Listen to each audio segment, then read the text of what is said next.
a group becomes a vessel. Yeah. A vessel of bestowal. Now, it needs to have an identity, meaning it needs to sort out or to redefine the purposes. You can say that, for example, I can have an NA or AA group, yeah. Okay, yeah. which has the identity of it is to allow oneself to separate, or keeping weight. It's to separate myself through the power of the group from bad habits, from something that actually is is destroying, injuring myself and my surrounding. So I know that I'm sort of inclined to be. I have this weakness of being able. Oh no, I have the weakness of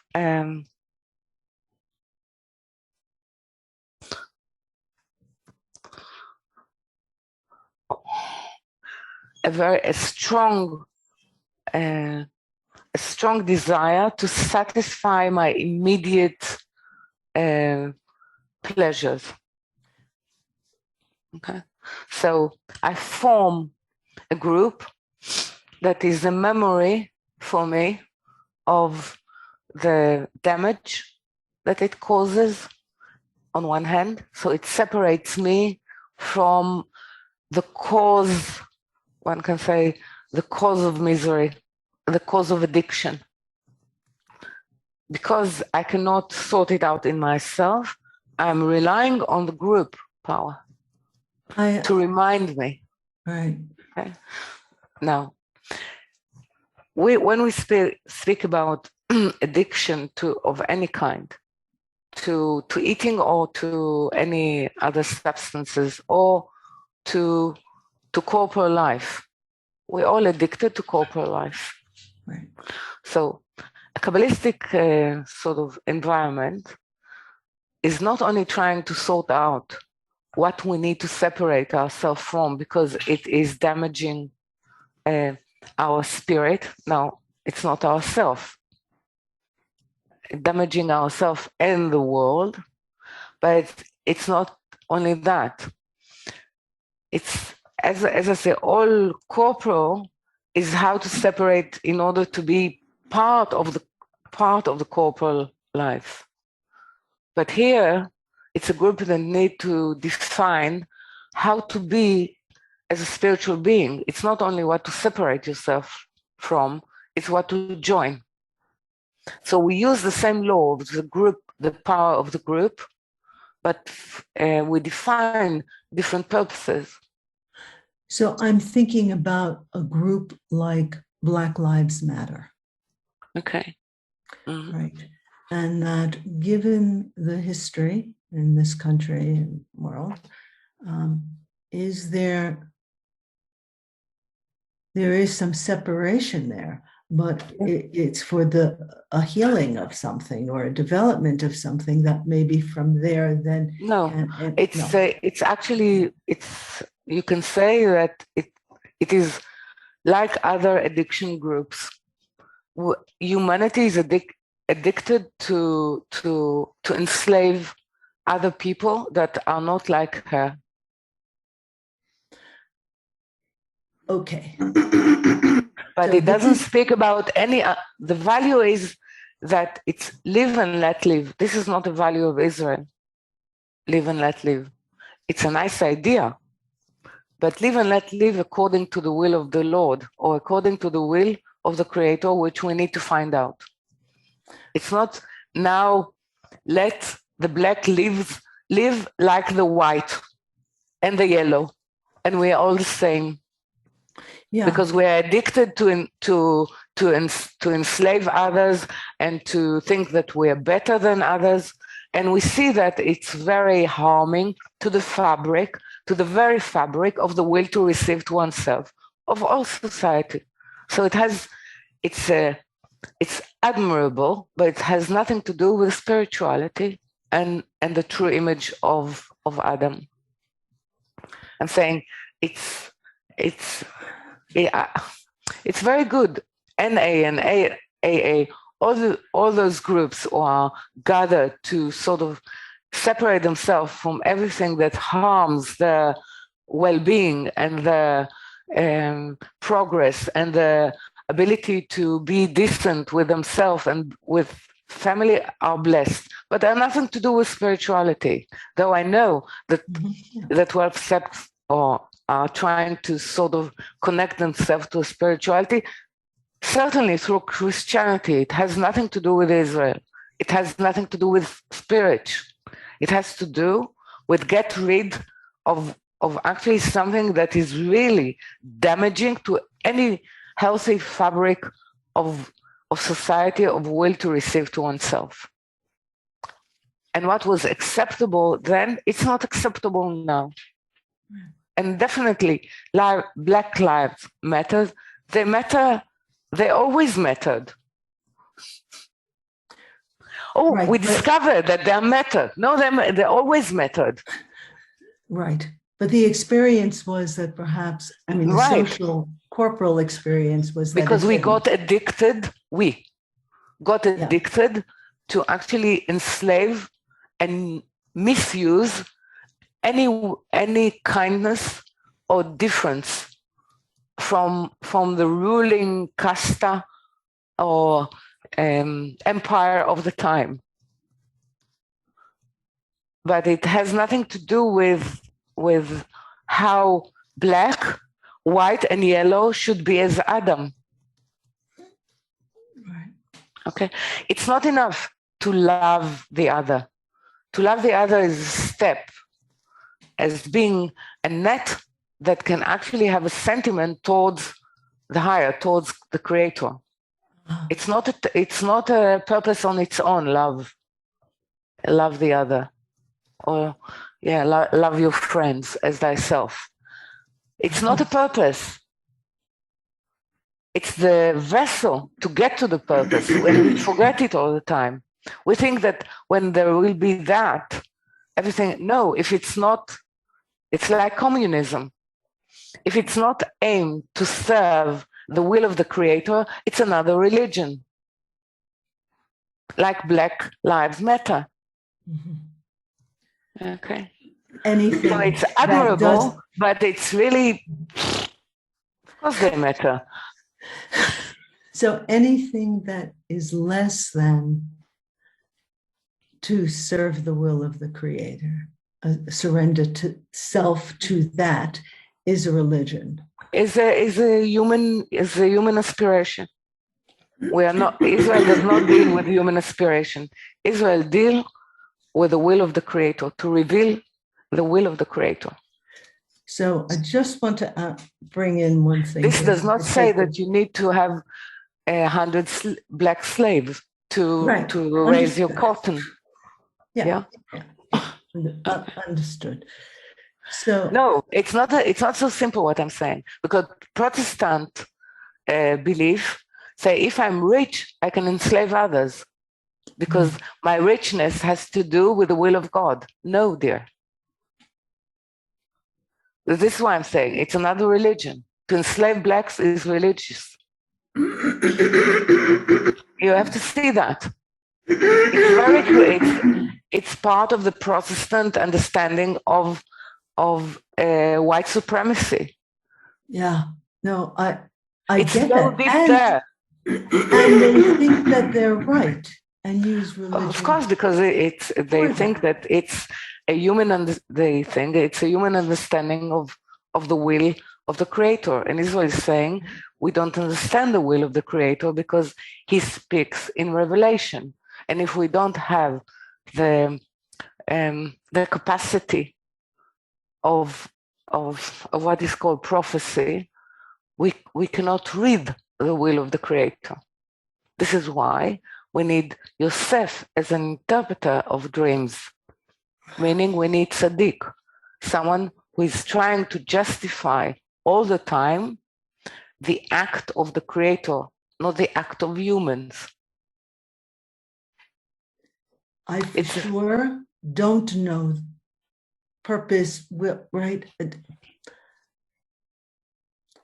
And I don't know what prophecy really is. What is prophecy? True. But if you study Kabbalah, actually what you need to say is, I want it back.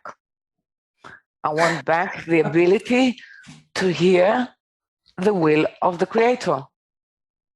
It's first an admission that we don't. So all religions cannot claim that, saying this was the choice of the Creator. I want to be part of, in meaning that I have a deep feeling of an immigrant in this world.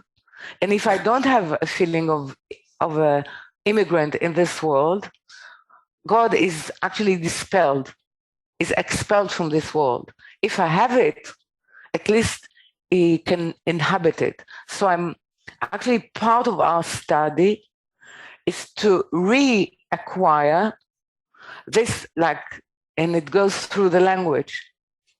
It's there to acquire the capability of Adam to be able to hear the discourse of the Creator. This is Reformation. This is the study. This is the prayer. This is why we are willing to support and to stand each other. Because with the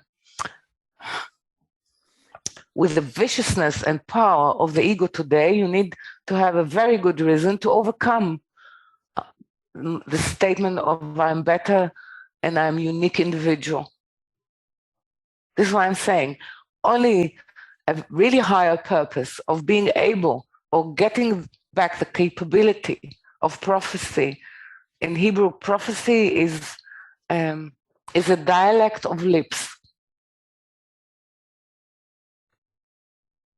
A lip dialect, which means that I can understand actually what is written in Torah as the speech of God.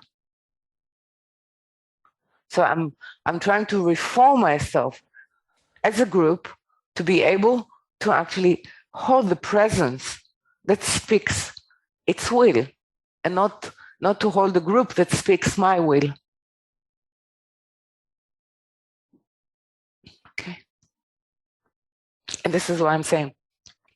Yes, why we go into surrender? Because we're saying we don't have the capacity, we don't have the vessel, we don't have the senses, the apparatus to actually be able to understand, to listen to its will. So we study those who actually attain it, in order that it will, while we study it, it will make in us, or it will make us, it will work in us in such a way that it will prepare us to be able to be the ears or the vessel that the will of the Creator can express itself, can reveal itself.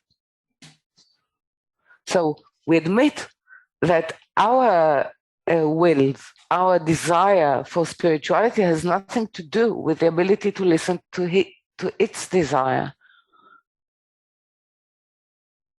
So I'm saying it's admirable, and this is how it should be, that black, white, and yellow lives matter. I know that. But why they matter, for what they matter, this is a different issue. And not that why they matter? This is the lives. question, not the fact that they matter. For what? It's a common human quest. What for? Why for what? By what will? Meaning by whom we were created, and for what? Okay, this. Okay. That is the question. always. Yeah, this is the question. This is the study. The study is actually to find the meeting point, and the admission that we don't have this meeting point. We're so far away from it. So Israel is the memory that there is a meeting point, and that we can attain it. We can return to it. So there is, when you say that Israel is the meeting point, did I get that correctly? Israel is the meeting point, has the memory. Israel as people, as spirit who chose to be Israel, has the ways to actually become the place through which it can reveal itself. I mean, consciousness, a group of consciousness through which it could reveal itself. So there is a part of me that says, how do we know that? How do you know that is the truth? So I'm just really being honest about a place of resistance that comes up about chosenness, about specialness, about how do I know that this is true? The chosenness and specialness is, first, it's not to mark us out as more, but to mark us as rebellious servant.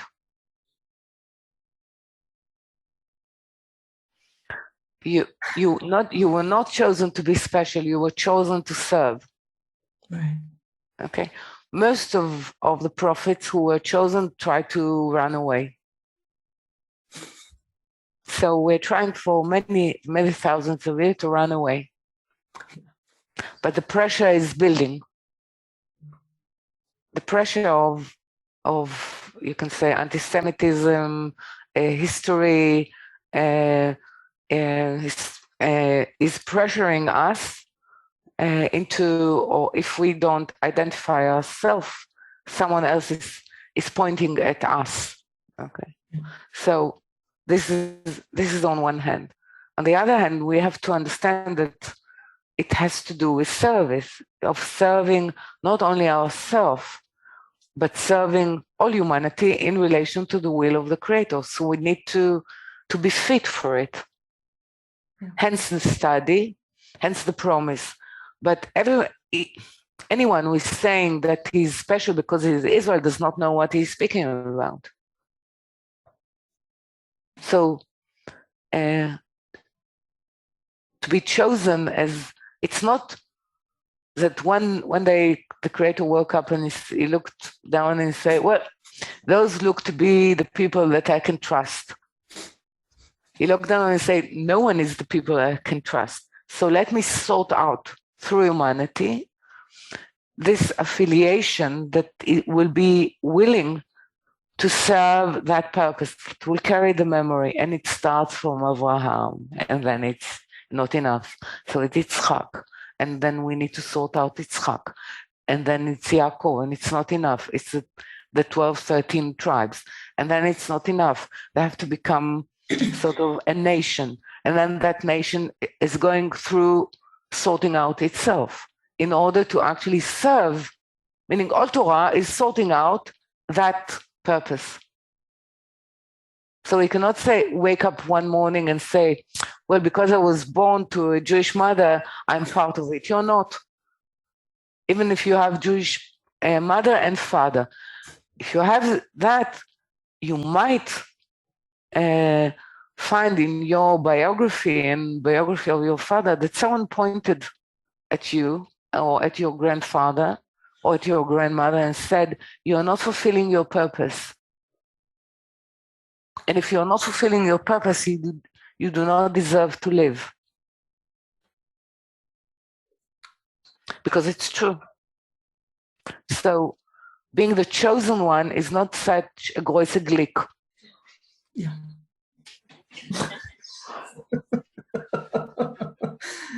Yep. Yeah. It's actually a demand. It's actually a condition from actually, in here or out there. Where is is it a the calling? Am I calling? Is it? it's like Hanukkah. The demand should be internal, and internal spiritual sovereignty. This is the inner pressure to be able to illumine everything out. So the pressure, the first pressure is to actually be adequate to the promise, or to the choice of, and to serve as a memory of his will, of the Creator's will, not my desire, my spiritual desires.